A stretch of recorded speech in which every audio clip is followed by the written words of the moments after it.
All right. There we go.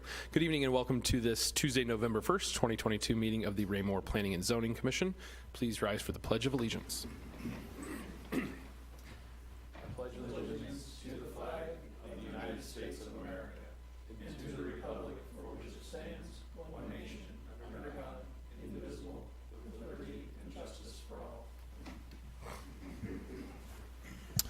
All right, we'll jump into our roll call. Commissioner Bowie? Present. Commissioner Ingert is absent. Commissioner Faulkner? Present. Vice Chair Fizer? Present. Commissioner Manser? Present. Secretary Peterman? Present. Commissioner Kia is absent as well. Mayor Turnbow? Present. And Chairman Wiggins is here, so we have 7 this evening.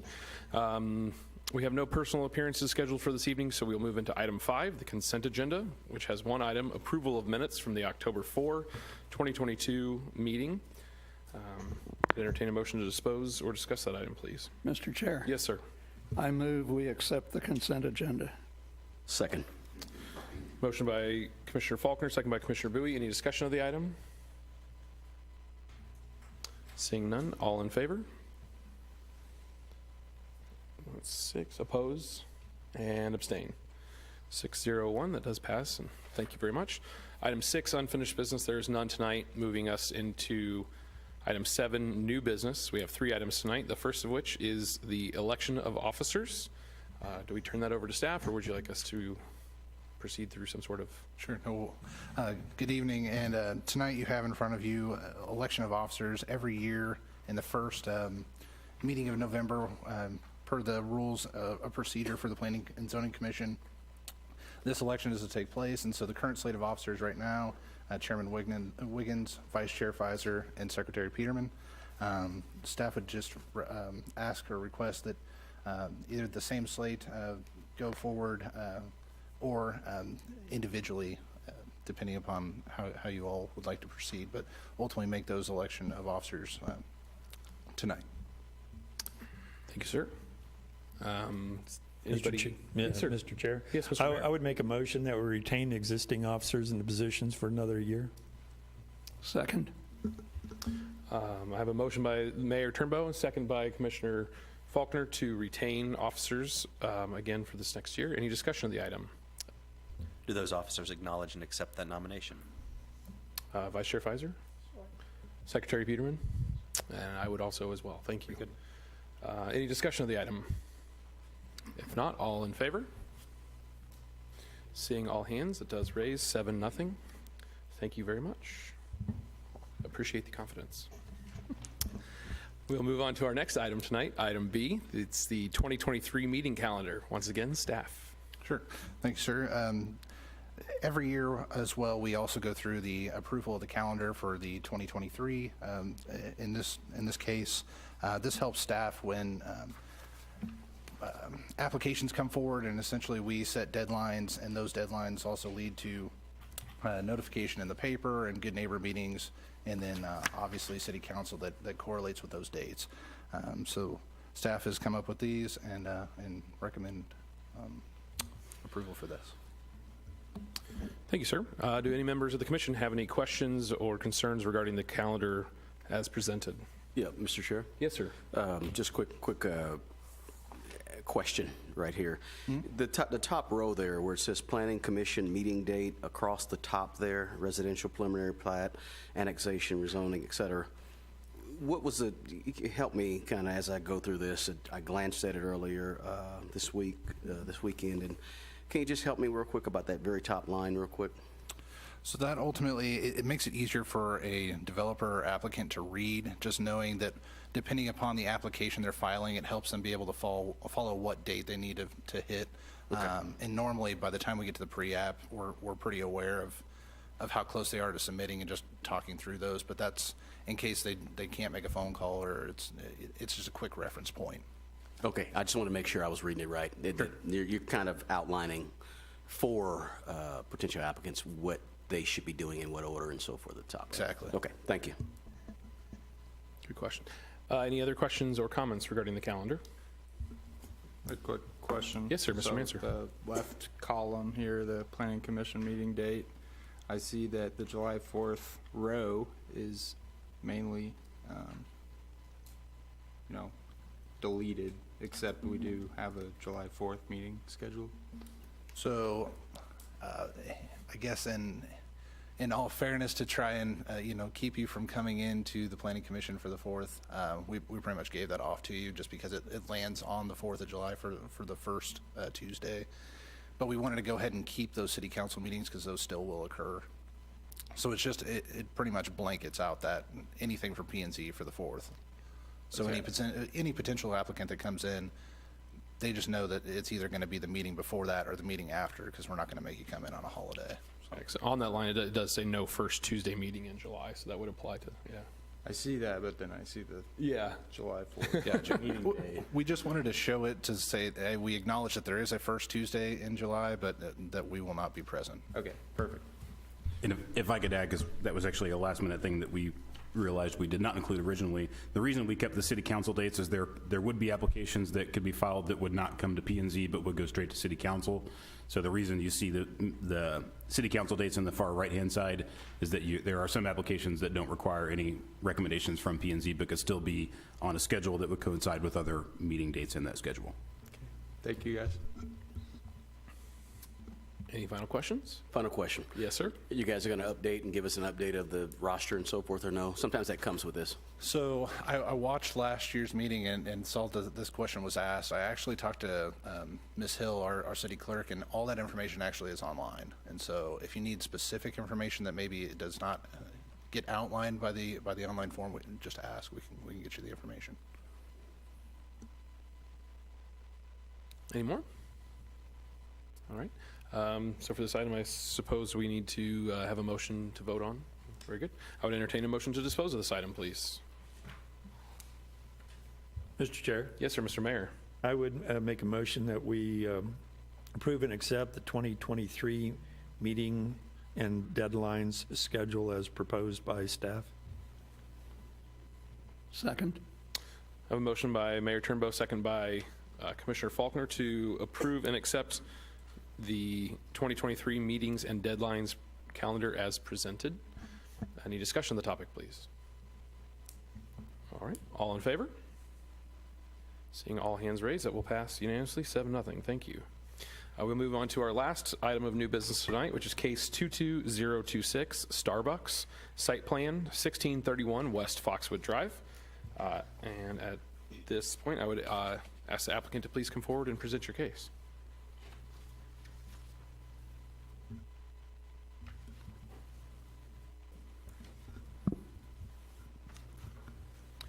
Good evening, and thank you for allowing me to present to you in front of you this evening. My name is Matthew Warner, address 2933 Southwest Woodside Drive in Topeka, Kansas.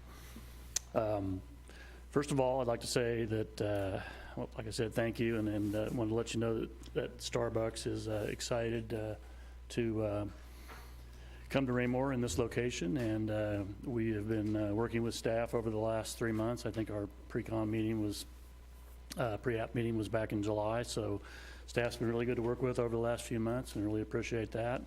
And just wanted to let you know that if you have any questions for me, I'm here to answer tonight.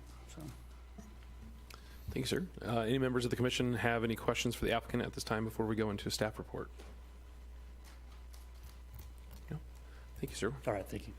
All right, staff, please. Sure. Thanks, sir. Tonight you have in front of you a site plan request approval for Starbucks Coffee. This would be a proposed location at 1631 West Foxwood Drive. The current zoning for this property is PUD, with surrounding uses being to the north, Foxwood Springs, to the south, Ridgeview Villas and the Legends, and to the east is Culver's, and to the west you have an open lot, part of that PUD development, but then Fox Haven as a single-family development. The growth management plan identifies this area as appropriate for commercial development, with the major street plan showing 58 classified as a major arterial and Mott Drive classified as a local road. There was a lot of history with this, and so I tried to keep it as generic as possible, and I'm just going to hit some points that kind of directly impact this development. But there's been a lot of a lot of preliminary plans to final plats that just have never come to fruition other than Culver's, and so just wanted to hit that, but there's probably more history than honestly I was able to delve into. There was a lot. And so the first real thing that I found was City Council reviewed and approved the preliminary plat for Foxwood Plaza on January 12th, 1998. And then just referring to the commercial development to the north, all commercial land located in the Legends of Raymore was rezoned to PUD in 2008 with a preliminary development plan that was referred to as Foxwood Village Shops. And then most recently, Culver site plan was reviewed and approved in 2009, and then also had the amended site plan just this past year. A couple things I wanted to highlight within the comments. There are some special conditions that apply with a drive-through for a drive-through eating establishment, and so the first two I wanted to highlight was number 2 and 3. Restaurant with drive-through facilities meet 420.030L, which is just below, and then the outdoor patio. There is an outdoor patio that's proposed just on the north side of the building, and that is approximately 160 feet from any residential property, so that does comply. As well as there's a stacking requirement for this drive-through where there's 4 vehicles that are stacked, and that also complies. And it just has it adjacent to residential developments of 40 feet. And so this definitely applies. Just from property line to property line is about 140 feet. So all those special conditions have been met and do meet code. Another thing was with this site plan, the parking with any eating and drinking establishment, there's two items that we look at, and whichever is greater is ultimately the one that takes or supersedes, and that's 1 parking space per every 4 seats, or 1 for every 50 square feet of customer service area. So in this case, the customer service area was greater at 989 square feet, requiring 20 parking stalls, and actually this proposed site has 24, as well as 2 ADA spaces that are required, and they're hitting that with 2 ADA spaces. Pedestrian access is going to be directly off 58. There's an existing sidewalk, but they will actually be constructing essentially a pedestrian crossing from that existing sidewalk to the building, and providing a pedestrian crossing there. Also wanted to mention that the fire district did review this, and there were no objections received. In fact, no comment was given, so they're okay with this proposed development. And staff would recommend the Planning and Zoning Commission accept the proposed findings of fact and approve case number 22026 Starbucks site plan, subject to conditions 1 through 15. And this concludes staff report. Thank you, sir. Just one quick question that I had off the bat. Looking at this, does it appear that the westernmost line of parking spaces at Culver's, that's within this property boundary, so that would be taken out? It's very deceiving. That was actually Is your mic on? it's very deceiving. That was actually always part of this lot here. It's just Culver's has always been able to use it, and so yeah, that will actually go away. But they've had excess parking. And so not going to impact this development. And Culver's was contacted regarding this application. They were aware that at some point they would lose that parking, so they had no issues with that. Thank you. Any commission members have any questions of staff? Well, just one quick one. Yes, Well, sir. a couple of them, but I think they might be answered elsewhere. Signage is going to be approved, come before us, or no? Signage will be administrative. Initially, they actually had some signage on all 4 sides of their proposed elevations, and so obviously our code restricts that to 3, and so it was just mentioned that they need to apply for those separately. But then also they proposed a monument location, which is approvable. They just need to make sure. We just noted that they need to have landscaping around that monument sign. So no signage will actually come before you. Thank you, sir. Yes, Commissioner Faulkner. Another question on the parking. So the spaces across, I guess, at the north of the proposed Starbucks, the spaces right up against the drive from 58, am I correct that those still belong to Culver's? No, those will actually be part of Starbucks. Okay, so I was reading. Obviously, there's a property line there, so it'll delineate at some Yeah, point. the property line was bothering me some, but I think I counted, I think the Starbucks, and in your staff report says 24 regular parking spaces, 2 ADA, and it didn't seem like that actually included that strip up at the highway. That appeared to be extra, but I wasn't sure. I might defer to the applicant on that. I was actually wondering, I mean, since it's a PUD, it seemed reasonable that it might benefit both businesses. Yeah, Chase Kohler with Renaissance Infrastructure Consulting. That's correct. They were not part of the calculation. They were left off as additional stalls to the north. The calculation is just the proposed stalls that we're adding to the site. Okay, so if you'll wait just a minute, a question for staff. So Culver's still has more than the required parking, and then that strip is basically kind of a bonus above and beyond what's required. Exactly. So we should be fine on parking. That's correct. Thank you. Okay, another question for staff, if I may. My copy of the staff recommendation, I didn't see a number 4, 6, or 7. So do we have 15 proposed conditions, or do we only have 12? You're correct. It is only 12. Yes, sir. Okay, so we're not missing anything that's supposed to be there? No, you're correct. Okay. Last question, and not necessarily to run the applicant back and forth, but on the big prints, I think it's sheet L01, for trees, I got tickled. It's calling out honey locust and a Kentucky coffee tree as 2 proposed species, and I thought, well, that's really appropriate for Starbucks, but I did have a question. It seems like in past applications, we've had some question about the tree list and the fact that Kentucky coffee tree is supposed to be planted male only. Yeah, that was actually one that I brought up for the Community America project, I believe it was.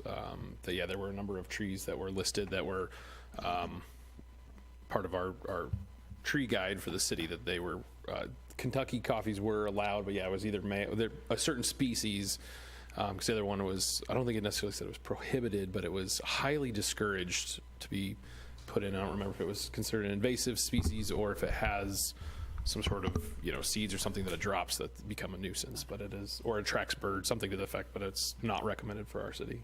As I remember, it's the Missouri Conservation Department definitely doesn't consider that an invasive species, but the female tree drops seed pods, and more importantly, those boogers go to seed. I know that firsthand. Yeah. So it does say in our tree guide, so Kentucky coffee tree, plant male only, avoid poison messy pods. Some cultivators not qualified. So avoid poison messy pods, so plant male only. So for what that's worth. And what was the other one, sir, since I have this up, what was the other tree? The other tree is honey locust, and I'm not too worried about those. I think those can be really stickery, but yeah, there's nothing in here. Thornless honey locust is what it says. Oh. Thornless variety is Okay. acceptable. So just to make sure that applicant is aware of the tree guide, Raymor's tree guide. Yeah, and it may just be for residential, but it's always good to. The one thing I would clarify, that list serves primarily as a guide. The important thing we pay attention to are the trees that are prohibited or invasive. The recommended list of trees just provides that as a recommendation. The commission could always stipulate that maybe they would only prefer to see one variety of those trees and not something that could be invasive, but something that staff looks at, but it does serve more as a guide than a requirement in most cases. Sure. I just would recommend if they were amendable to it to, ensure that that's the case, but at the same time, they absolutely do not have to follow that rule.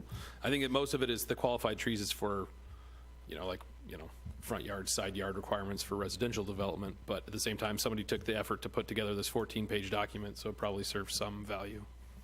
And we're open to any species, that's fine. I think the species is fine, it just was that it's recommended that the male, On both of them, yeah. yeah. So, yes, sir, Mr. Zer, I see the Simply a flip of the question. finger. Simply a question for the applicant on this as well.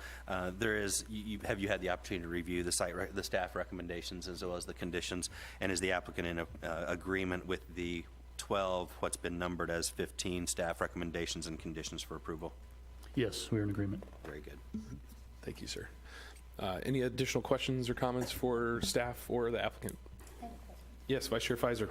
I know that a lot of Starbucks have been closing when the employees want to unionize. Is there anything that we have, and maybe this isn't even something for us, that kind of guarantees that the business won't close if that were to happen? Just, I hate for something to come here and then just be an empty building after, a year or two, or... I would maybe turn to Mr. Zer, as that probably doesn't affect planning and zoning necessarily, but it I don't think definitely is you a have great any reassurance. ability to impact or control what they do with the property afterwards, nor their unionization of any employees. You're here to consider the site plan. Okay, that's what I thought. Just wanted to clarify. Thank you, sir. I think, Mr. Banser, did I see you, sir? Yeah, I had a concern, so, for staff, I believe. So they are permitted to build within 100 feet of a residential lot, correct? Within 40 feet. Within 40 feet? Yeah, Okay. within 40 feet, the property line to property line closest is 100 feet, so. Okay, it's currently 100 feet. Yes, correct. And the requirement is that they just have to be 40 feet away. Okay, so there's like 60 feet of unutilized space. Now, I'm thinking the best use of this property would probably utilize that additional 60 feet to the west, towards this neighborhood here. That's gonna leave a 60-foot wide space that will not be utilized and can't be utilized. I mean, you're not gonna have a 60-foot wide space that's, very long. I don't know how wide a scooter's, parking lot is, but it wouldn't make a lot of sense to put a scooters next to a Starbucks. But, I feel like we're kind of leaving some feet on the table, if you see what I'm saying. I do see a wave. Outside the scope of the planning and zoning's consideration for this evening, what portions of property they purchase, all they have to do is comply with the provisions of our code as far as setbacks are concerned, as far as allowable distances from neighboring properties.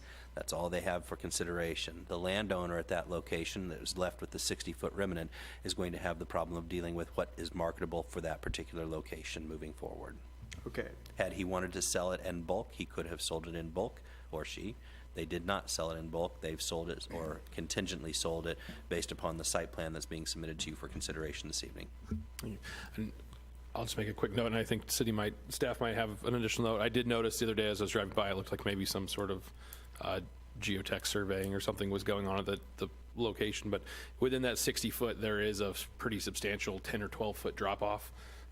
So to be able to utilize that for something other than maybe a driveway, I don't know that it would be feasible. It's about halfway through, there is probably, 10 to 15-foot elevation change. It's a pretty steep slope, but staff, obviously, if you have any additional comments. Another thing to mention is that this is only for facilities with drive-throughs, and so that's not just for every commercial business. It's specifically for drive-throughs, so. I guess I have a follow-up question for Mr. Zer. Since this has already been zoned PUD, we're not discussing the best use of the property, is that? You are here to consider the site plan, which means you are looking at landscaping, parking, accessibility, transferability of vehicles to and from the location, exteriors. All of those things are of your consideration for this evening.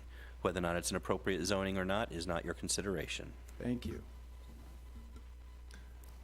Any additional commissioner comments or questions? Mr. Chair? Yes, sir.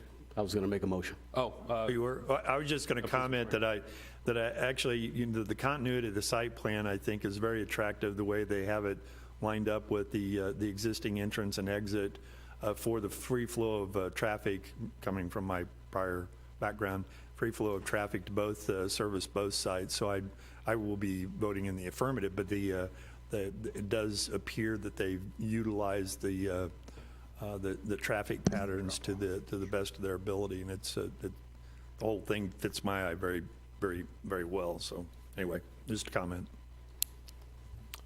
Any additional comments before we get into a potential motion? Okay.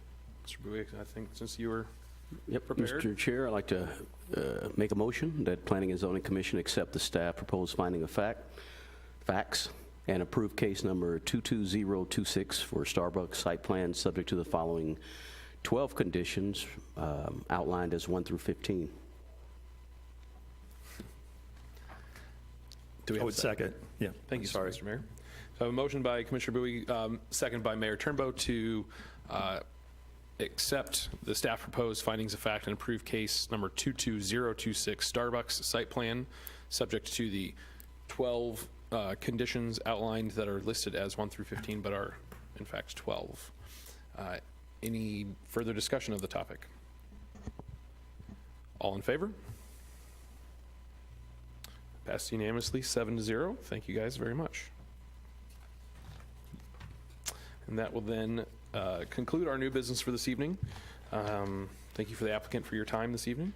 That would then take us to City Council report, which Mr. Zer, I Thank you turn it very to you. much, Chairman. I'm happy to provide a City Council report. Before doing so, I want to compliment the Commission this evening on the questions asked regarding the scope of what your consideration is this evening. I always welcome that. I like to hear this is, at least for me, to give you the opportunity to consider this is the scope of what your consideration is involving this evening. So thank you for asking the questions, and please continue to do so. Since your last Planning and Zoning Commission meeting, there have been 2 meetings of the City Council. One occurred on October 24th, the other occurred on October 10th. At either of those 2 meetings, there were 2 items that were approved, first and second readings. The first was the 35th Amendment to the Unified Development Code, which included the requirements for utility box screening, swimming pool gates, and yard tree requirements, in addition to proposed language regarding the keeping of bees on residential properties. That was the 35th Amendment. It received its first reading on October 10th, second reading on October 24th, and has been approved by the City Council for adoption. The second item, which was approved, basically both votes in the same evening, originally considered by the Planning and Zoning Commission on October 4th, approved by a vote of 7-1. This was the rezoning of 1296 to 1298 West Foxwood Drive from professional office to C2 commercial. There was initially a public hearing that was held, and all of this occurred on the October 10th meeting. Mr. Gress provided the report. This was the Willow Wind LLC property shopping center where we had a missed parcel that needed to be rezoned so as to provide compliance and cohesiveness with the remainder of the shopping center. Based upon that, and it also allowed for the individual to conduct the business they were conducting at that location. During the course of the October 10th meeting, there was a first reading and second reading. Both of them approved unanimously by the City Council, and so that reading or that rezoning was approved on that same night without having a second hearing on the October 24th meeting. So those are the 2 items that were of consideration or of importance from the Planning and Zoning Commission standpoint. I am happy to provide any answers to questions you all might have, and always invite Mayor Turnbow as well as Mr. Crass to, or Mr. Gress to submit any additional input that they might have.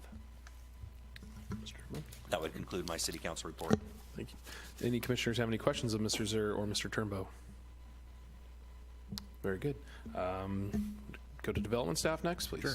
Just had one item tonight, and that will be November 15th will be our next meeting at 6 o'clock. There are 4 items currently on that agenda, and that'll be a final plat for Starbucks, site plan for Mr. Handyman, site plan for Elite Fence and Deck, and a final plat for Elite Fence and Deck. And I'll pass it over to Mr. Grass.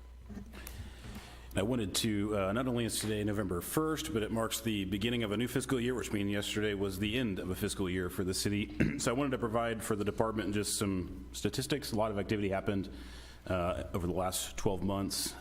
Most notably, a really busy year for inspections for our building official and building inspector. You can see this year compared to last year, quite a bit more actual building inspections, just about 5,300 of them actually. So quite a bit more activity from the years past into this previous year. The other number I wanted to point out, which I found interesting, it's been a busy year for signs, as you can see on the second page. Mr. Vogel, our code enforcement officer, I told him this morning he should have pulled 2 more because he would have broke 1,000 for signs that were pulled and removed, either because they were placed without a permit or placed in a location where the sign wasn't allowed. This year was a very busy year for signs, and I would expect that to continue into the years into the future. Mr. Eppert gave an overview of the upcoming meetings, and so we'll look forward to a productive meeting on November 15th, and appreciate the Commission's diligence in approving the meeting calendar for this next year. That document serves to be very useful during our conversations with applicants and developers throughout the year, so appreciate it. I had a quick question. Obviously, Starbucks, we understand for next meeting. Elite Fence and Deck are down the road, down on 58, kind of over by Freedom Stop. Is that the old Eagles or something building? Would they be moving their Lee Summit location entirely to Raymore? That's That'd correct. be fantastic. And then, Mr. Handyman, I haven't seen anything or heard anything about that. Could you just provide with the smallest bit of, I mean, it's just somebody that's wanting to open a spot or establish a physical location in Raymore. I mean, it doesn't have to be anything. Absolutely. So the staff will look forward to sharing that project with you. If the commission can think back to the Oak Ridge Farms rezoning that you all saw earlier this year, that development created the lot where the townhomes are going to be built, and then there were also 2 commercial lots facing 58. The city required those to retain their commercial zoning. So this will be the lot directly adjacent to Sonic. Or will it be on the other side? I can't recall. But it'll be in that vicinity. It'll be in that vicinity. They are proposing, it's as they proposed to us, it's actually a 2-tenant building. Mr. Handyman will occupy one side of it, and then the next one will be kind of a leasable space that they can attract a tenant for in the future. But it will be just their main office location. They currently provide services all throughout Raymore and this area, so they're looking forward to being more closer to their clients. Appreciate that information. Quick Any other question. Questions? Yes, sir. Ribbon cuttings. Did we get invite to those? We used to. I know we used to, but I haven't seen a ribbon cutting invite in years. I'm just curious. Historically, so before my time with the city, the city of Raymore actually facilitated those ribbon cuttings with the chamber. When the city renegotiated our MOU with the chamber, we gave that responsibility back to the chamber, but obviously the city still participates. Some of you may have been involved on what was called the ED host team, which is a group that was invited to those ribbon cuttings. I don't know that you all get every single invite, but by all means, me and Mr. Eppert and Mr. Keller are happy to send those to you when we get them from the chamber. Yeah, I don't know if Absolutely. everybody else, I used to like to see them and go to every now and then go to one, but I don't know if anybody else cares or thought about it, but I just haven't seen one in years. I mean, I'd be interested in the Whataburger one, but that's just, that's a well-known fact. You know, individual residents can join the Chamber of Commerce for a reasonable rate. So then you get those notifications regularly. You did jog my memory. There was 2 things I wanted to point out to the commission because they will not make their way to the commission at any point. But they're active businesses that are finishing out tenant spaces right now that you'll probably see a ribbon cutting for here in the future. The first one is at 701 East Walnut. This is where the old Heartland Tile Stone used to be. It's right next to Freedom Stop, that general area. You may have seen they're refinishing the outside of the building, painting it, adding a new roof, doing some work on the inside. That will eventually be the location of Raymore's Blush Boot Camp. There's currently locations in Lee Summit, Harrisonville, I think some in Johnson County. It's a women's fitness club. So very excited for them to be reusing that building and actually improving it quite a bit. The other one would be right across the street, if you all can remember 9 Round, which is right next to Price Chopper. They closed, I believe, right before the pandemic and never reopened. So that space has been vacant, but there's the business is called Radiant Selfie Studio. So think of it like a new age photography studio in a way. But they are doing tenant finish work in there right now and hope to open probably before this year is over. But I wanted to point those out. I realized this morning the commission would never have a chance to see those since they're just filling vacant tenant spaces. So I wanted to make sure to point those out and I guess informally welcome them to Raymore in a way. Any other questions of them? And then obviously we mentioned previously Whataburger December 12th, and then have we heard anything lately from directly across the street with Johnny's? I know they're working very fast, but anything from them? Yeah, we met with them earlier this week to discuss a couple things they're hoping to maybe add to the project in a positive way.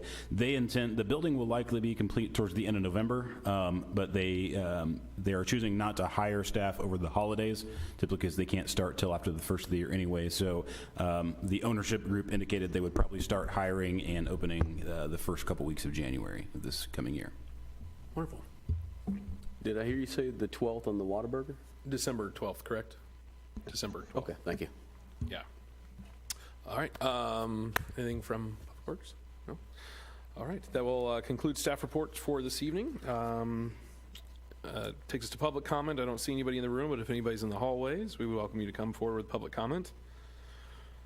Seeing none, we'll move on to commissioner member comment, and I'm just going to come straight down the row. So Commissioner Bowie, if you would start, please. Nothing in particular. Thank you guys for this evening. Appreciate all your work. Commissioner Manser. Ditto. Thanks for all the effort. And Mr. Zur, I know we pay you, but thank you for keeping us on track. Technically, city staff is paid to be here as well, so, you know. Thanks, staff. Thank you, Mr. Peterman. Mr. Faulkner. And thanks to staff, it's good to see all 5 of you this evening. Vice Chair Fizer. Thanks to staff, and thanks for the reminders about the time. I remembered, but it's always good to have a little reminder of that. And thanks to Commissioner Bowie. I was thinking about the openings too. I figured it was something to do with the pandemic. You know, they kind of stopped, and yeah, we haven't been invited anymore. I don't know if we behaved badly or what, but yeah, kind of like knowing what's going on. So anyway, thanks. Way down there, Mayor Turnbow. And again, I would reiterate that private members can be members of the Chamber of Commerce. It's a very reasonable rate. I thank you to staff as well, but I would conclude that if you have an opportunity next Monday night at the work session, try to tune in or watch it later on before we get around to our next planning and zoning. They're going to be talking about, I think, the owners or developers of the Groves, which will be the entire section between Mott Drive and Fox Ridge Drive, are going to be presenting their project to the council just to get feedback. No official action because it's a work session, but I think it's a very interesting project. There's some great businesses that are kind of what ifs right now if they could be there, but they do have a couple that they'd like to maybe suggest to us as the council that could potentially be part of that project.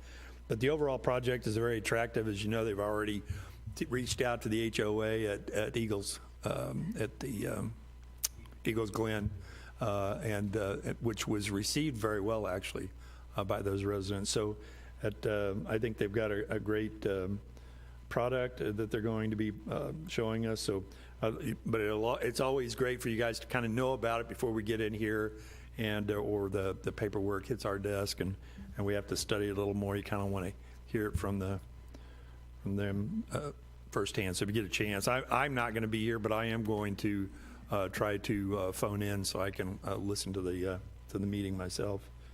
But anyway, nothing else this evening. Thank you for your hard work. I appreciate you guys. As always, thank you to staff for everything that you all do. I hope everybody had a good Halloween that participated. I don't think I have really much of anything else. So with that, I would entertain a motion to adjourn. So moved. Second. Motion by Commissioner Manser, second by Secretary Peterman to adjourn. Any discussion? All in favor? Seeing that 7-0, we are adjourned. Thank you.